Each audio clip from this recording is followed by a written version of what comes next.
This is probably my favorite shirt I've ever owned. It makes me feel like a cathedral roof, but nicer. I like to think if Michelangelo were still alive today, he'd ask me for tips. Hello there.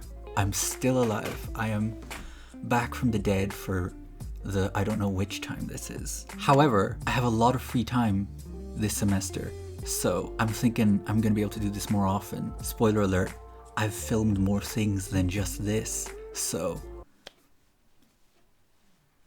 maybe. Something that has been on my sort of baking bucket list for a very long time is croissants. I've never attempted them until now because they're a very lengthy process. Most recipes are like a few days, 3 days generally. So that brings us to where we are today. I gave it a crack and you're going to see it now. I will link the recipe that I followed in the description in case you are interested in that. It took 3 days, so let's go and look at the first one.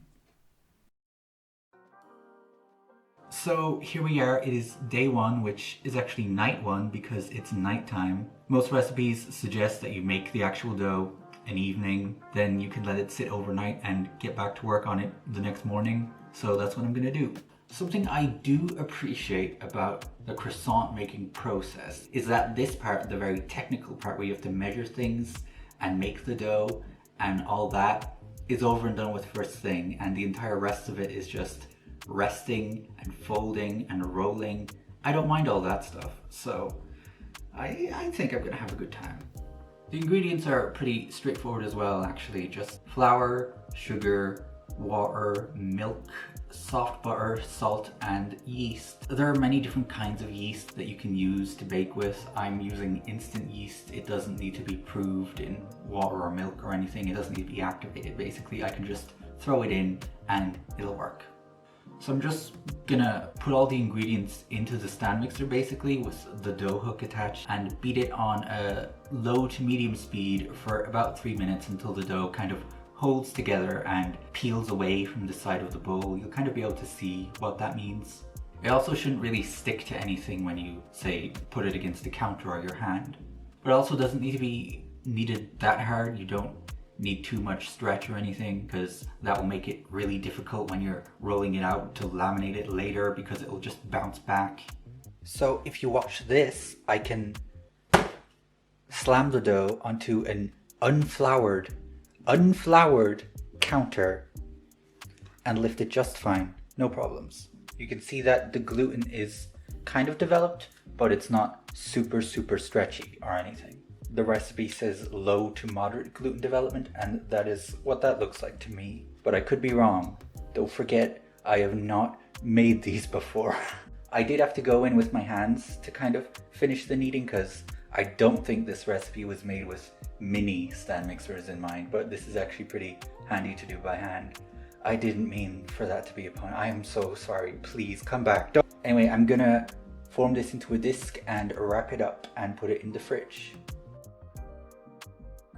So that pretty much takes care of the croissant's list of demands for day one. So I'm going to go to bed and pick this up tomorrow. I feel like this is gonna go well. I feel good about the dough. I bet this is gonna go terribly and we're gonna be cutting back to this part of the video where I said I feel like it's gonna go well later on because it'll probably go terribly, but no, it won't. I'm gonna go to bed now. So, good night. See ya tomorrow.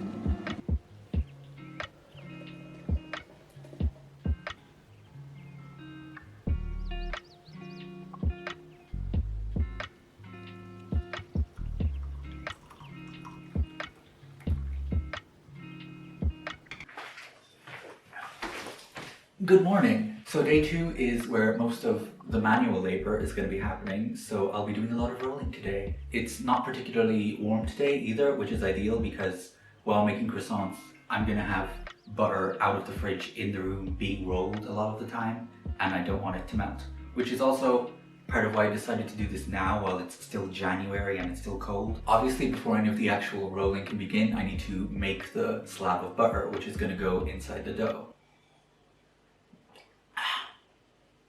when you're making the butter block, it's important that you use European butter, or as it's called here in Europe, butter. And I'm going to take some baking paper that I've drawn the rough size of the square I want on the back of, and then on the side I haven't drawn on, I'm going to sort of assemble the pieces of butter into a square like Tetris.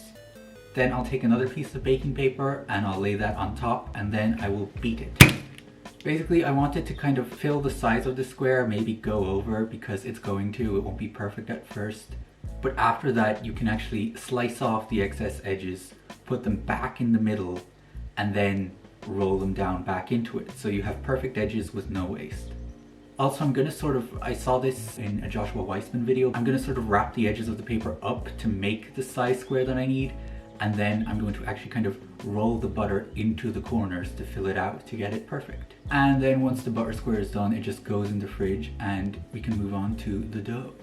First and foremost, I did the same thing to the dough that I did to the butter to make it into a perfect square, which was drawing the size on baking paper, putting the dough on the other side, folding it around and rolling it into the corners. After that, I took it out and put it onto a floured counter, and I put the butter square in the center at an angle. From there, I folded the corners of the dough over the butter into the center. I made sure to wipe off the flour from the counter as I did this as well.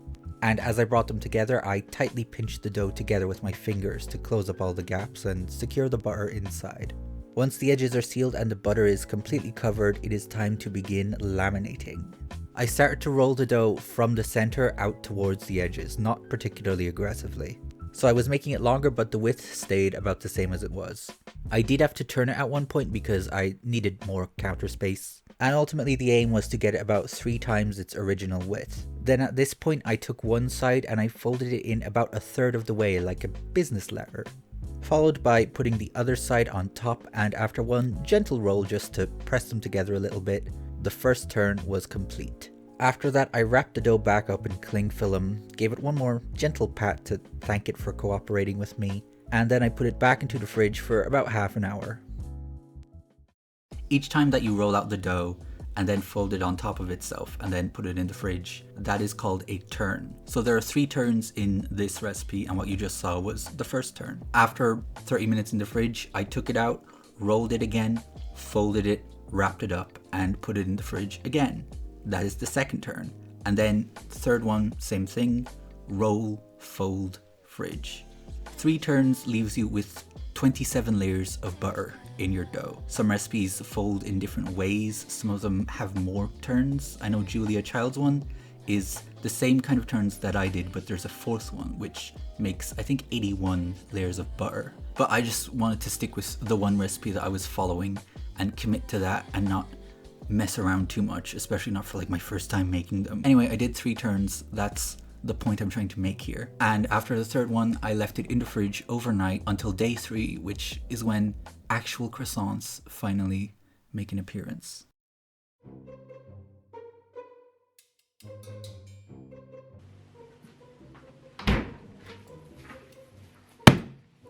Today's the day. So now I guess we find out if the past 2 days of work were worth it. You know, I've been very optimistic, but that has let me down before.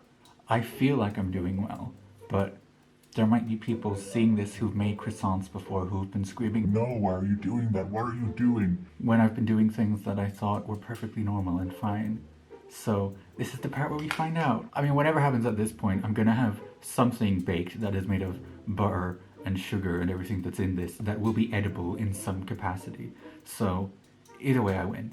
I'm gonna have to clear off a very long stretch of the counter to roll this out because it's gonna be so long. I've put it off long enough, so let's roll some dough.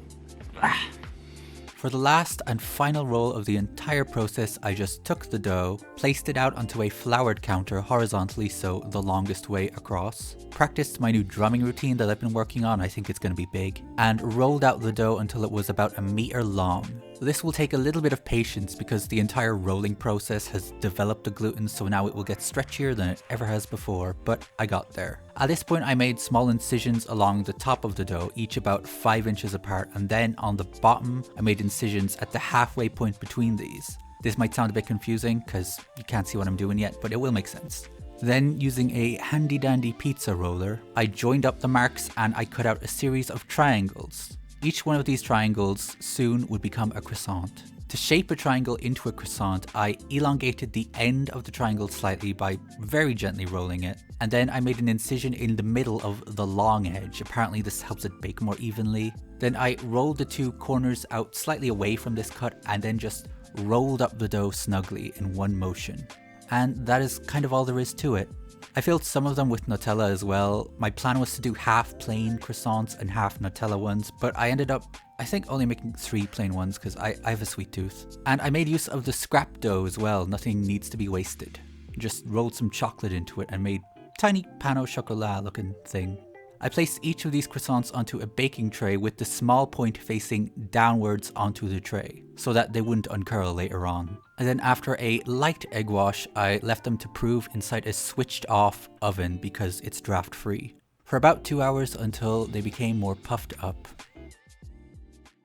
Earlier on, I said the fact that it was cold out was good for the butter, and that's true, but for the proofing, it's not good. It's the opposite of good. It's bad. It took a really long time. Because when you're proofing something, you want it to be kind of warm. So what I did do was I filled a tray with just boiled water and I put that in the bottom of the oven underneath them. So it kind of warmed up the air inside the oven and that kind of sped it up. So after, I think I gave it like an extra 45 minutes-ish, they were finally puffed up enough that I was happy with them. They didn't have like the layer separation visible that I've seen some online have, but they looked like they had changed in some capacity, and that was kind of all that I could really ask for. I gave them one more egg wash and then I put them in the oven at 200 degrees for 6 minutes, and then I turned it down to 170 for another 10 minutes. Watching them bake was the proudest moment of my life probably. I do wish I got it on camera. Oh wait, I did. Here you go.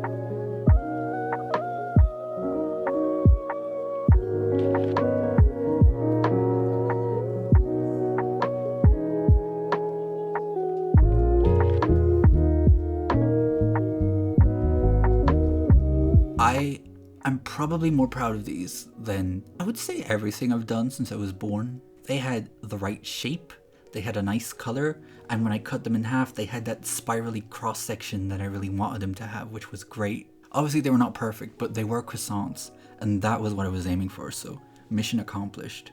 So it was worth all the time it took for the ego boost alone, but they also tasted great, so that helps. That is all I have for today, but I can promise that I will be back sooner than usual, probably a lot sooner. I am hoping that this year I will get a lot more on track with this and baking in general. I would like to go back to the time where I baked every single weekend because that was great. Obviously it kind of depends on college, but like I can do college later, I can wait, I'll come to it. Thank you for watching and for being incredibly patient. I will see you soon. I mean it this time. Thank you. Goodbye.